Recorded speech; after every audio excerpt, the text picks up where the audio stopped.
In just 4 days, Americans will decide if President Trump keeps his job or whether voters want to go in a different direction with former Vice President Joe Biden. But what does this mean for your wallet? Joining us this morning to explain is certified financial planner Tony Drake of Drake & Associates. Good morning to you, Tony.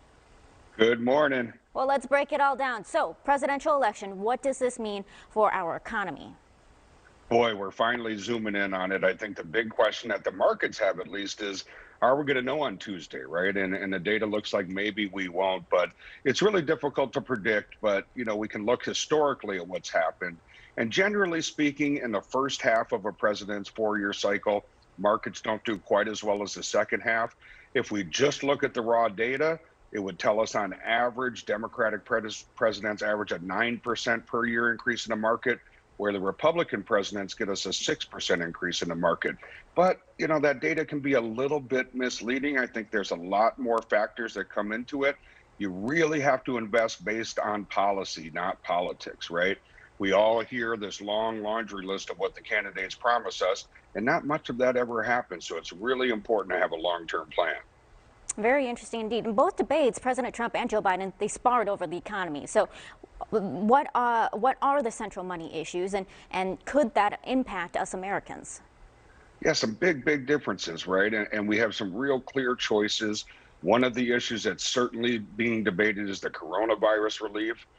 Joe Biden has told us in January he's going to do a $2 trillion package to boost the economy.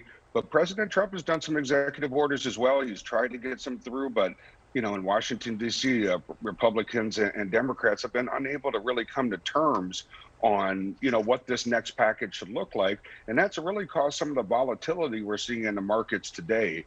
Taxes are another big issue, right? Very different policies on taxes. One of President Trump's flagship, bills was the Tax Cut and Jobs Act, which lowered the tax rates for most Americans. That's set to expire in 2025. Candidate Joe Biden has told us he wants to eliminate that, and he wants to increase taxes on people making more than $400,000. So very different packages there when it comes to taxes, and Social Security is the last big one. Big differences there. There's some funding issues with Social Security, and we have to figure out how to deal with that. Vice President Joe Biden wants to increase the amount of taxes for Social Security to continue that funding.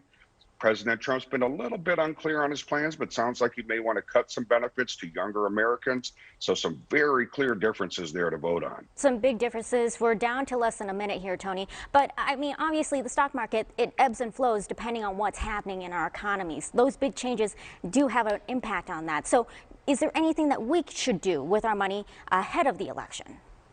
Really boils down to having that long-term plan. I wouldn't worry about the presidential election. You need to know how much you should be putting away. I have a great calculator on my website, wealthwisconsin.com. Quick data point for you. If you miss just the 10 best days in the market over the last 20 years, your portfolio returns cut in half.